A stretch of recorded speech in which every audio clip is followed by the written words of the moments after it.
Hi, my name is Debbie, and I am obsessed with all things to do with ultrasound. I'm an empty nester who has spent the last 28 years scanning in all different kinds of situations: clinics, hospitals, point of service, emergency departments, private offices, echovascular, general, high-risk OB, and want to dive down deep into all things to do with technology, techniques, and transformation. It's time we take ultrasound to the next level. Think of this like your little power boost on your commute to all things ultrasound, along your way to the thing that we call work.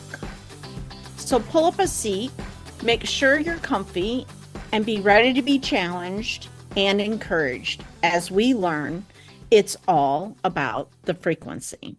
Today, I have the awesome privilege of talking with one of my dear friends, Bridget Winchester. She is a queer prenatal genetic counselor at Minnesota Perinatal Physicians with a line of health in Minneapolis, Minnesota. She graduated from the University of Minnesota in 2020 with her MS in genetic counseling. Bridget is a current member of the NSGC Task Force on Reproductive Access, Freedom, and Justice. She is involved in the disability community as an MNLEND fellow and a sibling to an adult with Down syndrome. She is current chair of the Minnesota Genetic Counselor Association, MNGCA. Her published research focused on motivational interviewing and improving familiar risk communication. Please help me welcome Bridget Winchester. So today I thought we'd talk about some Down syndrome. I'm here today with Bridget, a genetic counselor, and just wanted to share a few facts about Down syndrome first. The English physician John Langdon Down first described Down syndrome in 1866, but the characteristics of the condition have been allude to the centuries in art, literature, and science. He is considered the father of Down syndrome for this accurate description and the condition as a distinct entity. Some other key events in history of Down syndrome: 1838, psychiatrist J.E.D. Esquirrel was the first to write a phenotypical description of trisomy 21. But it wasn't until 1959 that Lejour, ETAL, confirmed that the suspected association of Down syndrome was a chromosomal anomaly. Then in 1968 was the very first antenatal diagnosis of Down syndrome, which I think is fascinating, being that I was born in 1970, so I don't consider that very old. No, it's true. The goalpost has moved a lot in the last several decades, certainly. So in 1983, it was shown that the low maternal serum alpha-fetoprotein was associated with Down syndrome. And the numbers for Down syndrome are estimated to be about 1 in 700 babies are born with this. So it's approximately 0.14% of the population. It is estimated that around 200,000 people in the United States have Down syndrome at this present time. And Down syndrome is considered the most common condition in the United States. Let's see, Down syndrome occurs in all people of all races and economic levels. The risk depend a lot on the mother's age. However, 80% of babies with Down syndrome are born to women under the age of 35. I feel like that's the fact that always surprises people. Right, exactly, right? So I think that's an important fact, though, to remember as an ultrasound technologist, though, because you're scanning and you're thinking, oh, they're 25, 26, 27. They probably won't have, findings. However, they might have findings, Right. So it's always good to be kind of on your toes, regardless of the age of the patient, for these things, and to understand that ultrasound only picks up 50% of them. So ultrasound is not that great at picking up specifically T21, which is Downs, right? Yeah. So the latest and the newest is the non-invasive prenatal testing, the NIPT, which was discovered in 1988, and it was introduced in 2011 which is really interesting that it took that long to really kind of introduce it to the public. First rolled out to Hong Kong and then was made more available to other countries. So I think it's the opinion of the American College of Obstetricians and Gynecologists that all pregnant people be offered the NIPT, regardless of their age or the risk, which is the most recent and up to date. You know, we didn't used to offer any kind of genetic testing to people under the age of 35. And so now with this new NIPT, it's nice that we can offer it to anyone. Yeah, and we did offer serum screening, like maternal serum screening was been recommended for the last couple decades to everyone. And so that would be like our traditional first trimester screen. So that report that you noted with like AFP or alpha fetal protein levels, so doing all of those like markers, those had always been like recommended for everyone to choose. It's certainly historically lower levels of uptake have happened in populations under 35. A lot of that is to your point of bias. I think a lot of patients are unfortunately misinformed that like, oh, you're young, you're not going to have a baby with Down syndrome. Right. And certainly the risk is low, right? Like it's not like it's going to 100% happen. And I think we should be appropriate about the level of risk and concern. But I think certainly it is incredibly common for postnatal diagnosis to be with young moms, particularly because of that. Whereas at most of the cases of patients over the age of 35 are getting screening done. I think, and now commercial payers are paying for it for everyone. I think there's like 1% of plans in the US that don't typically cover it for everyone without like a risk reason.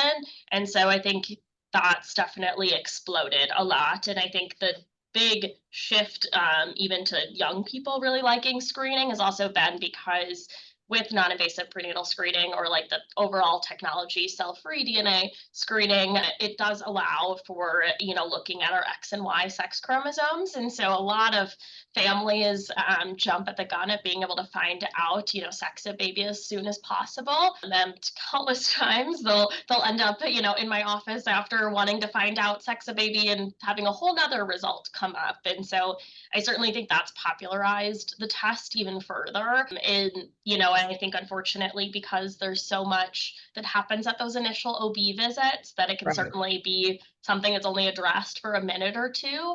And because of that, we can have, unexpected results come, which can be kind of disorienting and stressful for a patient. Right, which really kind of brings in the specialty of high risk OB, right? Because how often do we bring patients in and they're so excited to see their baby and we're excited too after we find out things are normal, right? And I'm glad that you don't know that all the many things that could go wrong.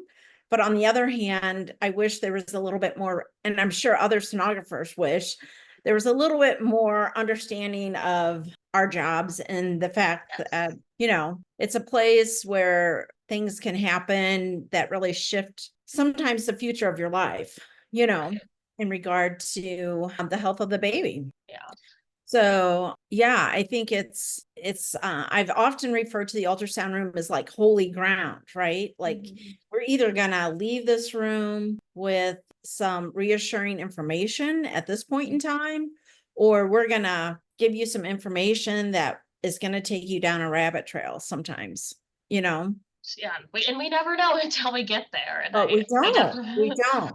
And that's the unknown, right? And that's the whole holding space for that information to kind of come along. So in the high risk OB ultrasound units that I've worked at, the ones that have on-site genetic counselors such as yourself is so valuable to be able to hand them off immediately to someone who's knowledgeable to help them kind of work through this new information that they were just given, Yeah, and certainly, of course, I'm biased being in the field, but I do think that there is a lot of value because I do think it, particularly in genetic counseling, I think we're kind of trained with like two main focus, and it's kind of in our title, genetic counseling. We have a focus in genetics, but we also learn a lot of psychosocial and counseling skills, and that's pretty much half of our education, and so in training, and so we learn a lot of frameworks, and we unpack a lot of our own bias and do a lot of that training, and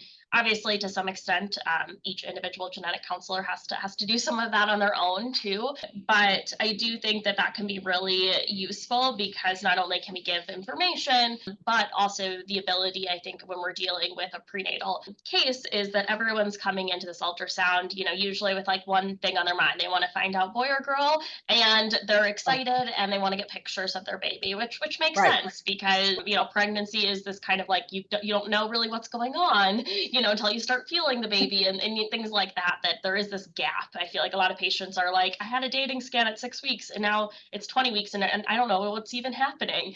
Right. Even though Right. it's kind of our standard framework for sonography, I think a lot of patients don't realize that the purpose of sonography is to identify, birth defects, identify things that are wrong, or rule out things, right? Right. Versus it's not just like, oh, here's your first photo of your baby. Absolutely. Exactly. I think unfortunately, that can be really tough and high risk, as if people are coming in, even if it is like the only indication is advanced maternal age. And if something completely from left field comes in, I think it can be quite disorienting, because that's definitely not the side of pregnancy that you hear about as much. Right. And I think it can be traumatizing sometimes, right? Like hearing that you have a baby who has a defect, and trying to process, how is that going to play out, and how is that going to affect our family, and how is that going to affect us moving forward financially? All these things that kind of go through your mind when something does come up on ultrasound. And I appreciate your mention of bias, because, we certainly all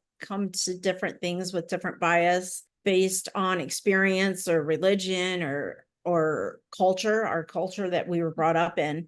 And so, yeah, I think even bias training for ultrasound techs, might be even advantageous, Yeah. I've always been amazed that you guys don't have as much like training in that sphere of it, just especially thinking about, what you guys do in high risk pregnancy. There you are with a patient, and yes, not every patient can read an ultrasound, perfectly. I mean, could not. But there are some defects that are obvious, right? Or it's very clear that something is wrong, Right. or they're not hearing a heartbeat. Those are all things that I think, but they might not be able to point to every organ on the scan. Patients know when something's wrong, and I do Right. always feel for you guys, because you guys are in the room really unable to do much, besides kind of rely on your own skills for managing that emotion. And I do think that you guys end up in those scenarios more than maybe your training really highlights. Yeah. And I think sometimes it's our job as sonographer to just kind of make room for the possibility. They're so excited, and so, which is awesome. I mean, we're glad that you're excited. Yeah. I don't want to take that away from someone, but sometimes to help set a mood or a environment for the doctor to come in, is there's some things I'm seeing on ultrasound I'm not really sure about, and the doctor will begin to talk to you, something of that kind of a statement to hopefully help prepare them. Some people pick up on that, some people don't, so I think that's just based on experience, some of the things I've learned, but I've never had bias training. Right. And so talk to me a little bit about that, because I know from when we're speaking of Yeah. trisomy 21, your own personal experience and maybe bias with that, and counseling Yes. someone without that. Yeah, we talk a lot about, do like countertransference, particularly, and like transference, which are generally terms we use in like the psychology space to kind of describe how we can be impacted by our patients or clients. Essentially, the countertransference is kind of placing your emotional history onto a patient, whereas transference is kind of the opposite relation. And so those are things that we definitely talk a lot about, and do a lot of role plays and training to allow us to also, a big part is take care of your own mental health and your own ability to process, because you are dealing with high emotions and with, potentially someone's worst day of their life. And, you may never be able to see them a year from now when, things are okay again. You may only be seeing them at that moment and never again. And so I think we all have to take care of ourselves too, in that kind of, because I do think, burnout and compassion fatigue are big issues and concerns in, kind of all of the medical space, but especially when you're dealing with, anomalies or, unexpected findings, being able to kind of be aware of some of those phenomena and kind of keeping it in your back pocket as like, is this patient, reminding me of something? Where are my emotions at with this patient? Am I able to kind of, walk with them? We talk a lot about in genetic counseling, like walking with a patient down a tough road, but not carrying them. And that just really kind of speaks to, trying to develop that healthy relationship where you're able to support and have empathy for patients continuously, and, throughout your career without burnout and without starting to just place bias, I think, on patients. Because I do think, a symptom of burnout that we don't think about is, using shortcuts in our brain to try to like, okay, this is what's going to happen, assuming, XYZ person's going to do this one thing based on previous experience. Our brains love to do that. That's, our brains love patterns. And so I think it's something we have to actively kind of work against, because while there might be overarching patterns in the world, every person is so unique. And every diagnosis that I've given of Down syndrome has been unique. And I think I've helped families, really with every option that there is, and I think for me, having a brother with Down syndrome, what was hard initially when I was training was I was personally afraid that, I don't have any personal qualms with termination in a lot of settings, even in medical settings or non-medical settings. And so, I knew coming into the space that wasn't something I would have to wrestle with particularly, but I was worried that when it came to Down syndrome particularly, that maybe that would emotionally, kind of just grate on me throughout time. And I've really been, I think, reassured and been lucky in the last 4 years of my career where I feel like it really hasn't impacted me in the way. And I think I never thought I would go into prenatal initially because I was worried, but I had great, supervisors in my training who pushed me, who said, you're ready, you can give this diagnosis, like you can do this without, being biased. And so having, that kind of support in your training too, and being able to be open and honest, like, this is my family history, this is where I come from, I'm worried that this might impact how I'm giving this news. And so I think that really, like, that self-awareness and just reminding yourself of that is so useful outside of even, kind of more formal training for bias and things like that. But I really would say I never have an issue with kind of what patients end up choosing for their families, as long as I feel like they're making an informed and good decision. I think that I'm more worried in the cases where someone is like, Down syndrome won't change our life at all, than when someone, is able to wreck it with a full impact of it, because it is a lifelong condition. And, we can't tell by genetic testing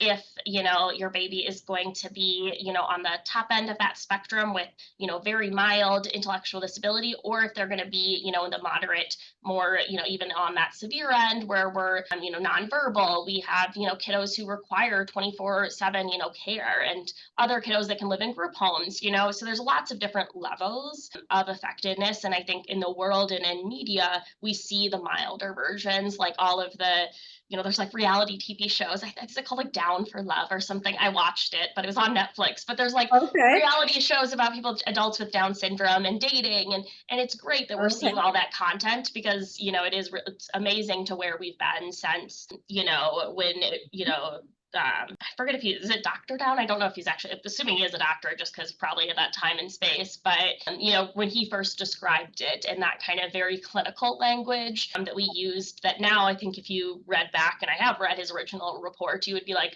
this does not sound how we would talk about Down syndrome in our world today. And I think we've shifted a lot, which is great. But I do think there is a lot of different opinions about Down syndrome, because it is a common condition people have heard about. And so for me, the biggest thing is always just making sure that we can meet with those families and give them, the information or resources to make that choice and make that decision. And so I feel like a lot of my training kind of full circle here kind of has just kind of helped me also kind of keep in check and keep those, keep it from really affecting me in a way where I feel like I'm getting too burnt out from it. And I did also do, in my own training, there is a fellowship called Leadership in Neurodevelopmental Disabilities. Yes, that's what we LEND. So it's a LEND program throughout the whole US. There's different centers that do it. The University of Minnesota is one of the LEND centers, and they take fellows from several different spaces.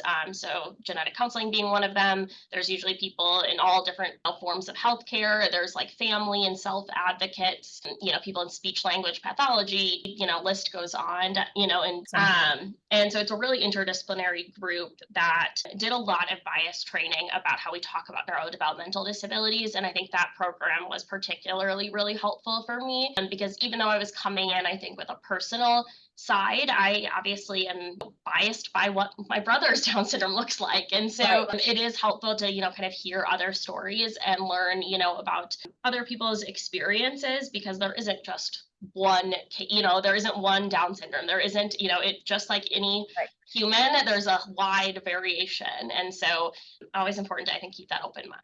Yeah. And I can appreciate what you mentioned as far as like walking alongside of them. Much of the journey of an ultrasound tech too, we kind of keep a close eye on via their growth on ultrasound, any baby that has any kind of aneuploidy or trisomy. And so oftentimes I've been able to kind of walk alongside some of these patients and getting the initial news, and then them coming back and not just doing their ultrasounds, but kind of just checking in with them. Like, how are you doing with this news? And, different things. And they'll say, well, we're getting used to it. We're getting more information. The genetic counselor is helpful to give us, that.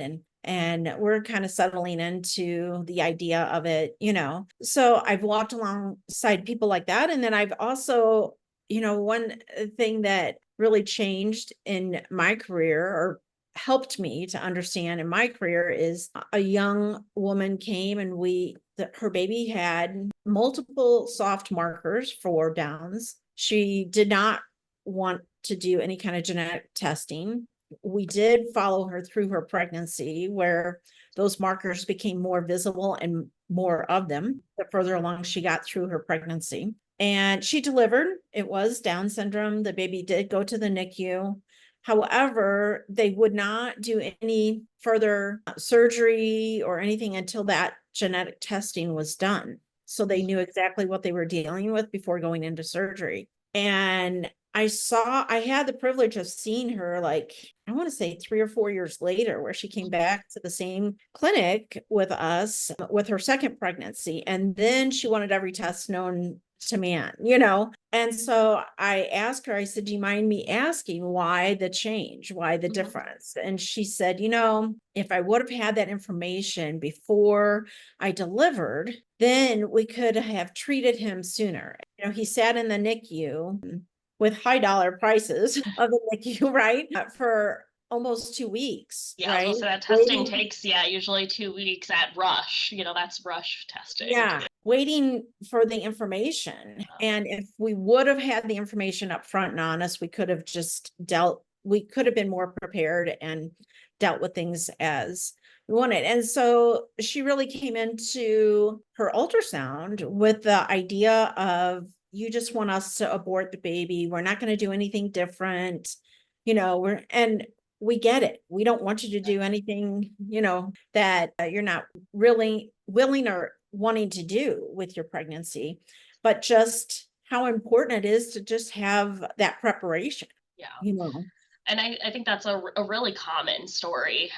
If you look at the literature, any data set that talks about, the difference between prenatal and postnatal diagnosis, every single paper I've seen, there is a significant advantage to a prenatal diagnosis. Now, to your point, for some people, and I've certainly had families where they feel like, just dealing with, all the appointments and the anomalies and the change in, care can be overwhelming. And they're like, this information will be better for me later. Now, that's a great reason. And I think you're being very thoughtful of like your family and your scenarios. But I think the misconception that, genetics is for termination or that's our goal, I think is something I wish will hopefully, kind of dissipate as time goes on, because I think many genetic counselors feel how I do, where really our goal is for people to make informed choices. And I strongly believe that if you're not comfortable, helping families make independent and different decisions than what you would make, Right. then it's probably not the field and space for you, because people are going to do different things than what you would do.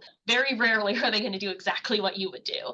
And that's because we're all unique. And I really think that, Down syndrome is a great example, but almost any genetic condition has the same, story where prenatal diagnosis is really helpful. And even some, moms and families do say that, sometimes it is really nice that after a diagnosis, people stop kind of saying congratulations. They stop being excited about the pregnancy. And so I think that can be something people are also kind of hesitant about, is losing some of that excitement. And so it is something, and obviously there are settings where we don't say congratulations. There are settings where we say certain things and not, right? You use your judgment. You can't Right. do, one shoe fits all, but there are cases where I think it can be really, really useful and helpful to like meet a family where that's at and be like, you can still be excited. We have a lot of planning and maybe maybe now there's NICU involved, but we can still be excited that you're having a kiddo. And so I think keeping that in mind is, I think it's hard when people, I think, do assume that we're coming in the space to say that, we think that you should terminate. Because I quite simply have never told a patient that. In fact, I have, that is something I would never say to a patient, because I truly think that, termination, every single patient I've helped has made a very tough decision, and a decision out of love. And for some people, that decision out of love looks different, but it doesn't mean one is right or wrong. And I think it's really important for us to also think about the other benefits of genetics, which is, that planning and preparing, and not just, making a decision on your pregnancy. Right. Yeah, I think it's such a multifaceted event, I think, when it comes to ultrasound and being faced with some of that, holding space for people's emotions and feelings, and then holding space for our own judgments and our own biases. Like you said, I personally had an experience with the Down syndrome when I was a child. Our neighbor was a 40-year-old Down syndrome man, and he had mentality of maybe a 10-year-old possibly, but we played together, and he was very respectful and he had a schedule. And so Down syndrome has played a really important part in my life, as just how important they are to our society, Right. in general, and the differences that they do make for us as a society. So I appreciate your conversation with us in regard to this and your role. I appreciate that, and how you've handled so gracefully. I've seen personally how you've handled so gracefully so many patients. And I appreciate, genetic counselors are so important, and sometimes prepping us as ultrasound techs. Like, they just got this information. Here's what, you need to look for. And this is kind of where they're at in that mental space, And so us as ultrasound techs being able to come into that ultrasound scan prepared and with knowledge is so vital as well. So we thank you for that. And we thank you for all the people that you do educate and inform and walk alongside of. So one question I'm wanting to ask, because the name of the podcast is, it's all about your frequency. What one thing do you do that increases your frequency on a daily basis? Well, that is a great question.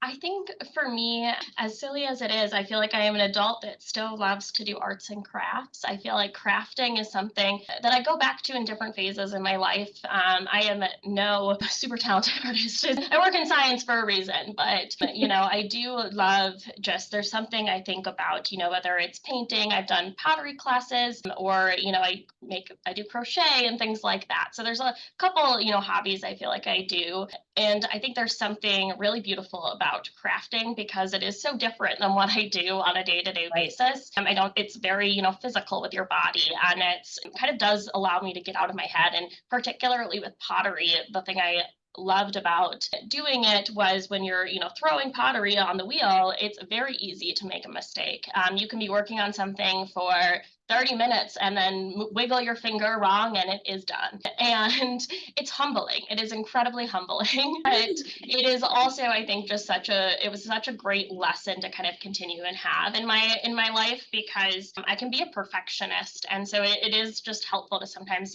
have these small hobbies that are, kind of reinforcing all of those positive kind of just, ways of thinking, that, things are not permanent, things change, and that we can restart and we can make mistakes, and all of those lessons, I really think that they are in crafting. It sounds silly, but I do think that it does really always help, with just me being able to come to my full self for clinic and everything, is having the time to create something that's so different than genetics, that's just completely separate, I think is really healing and helpful. Awesome. That's great.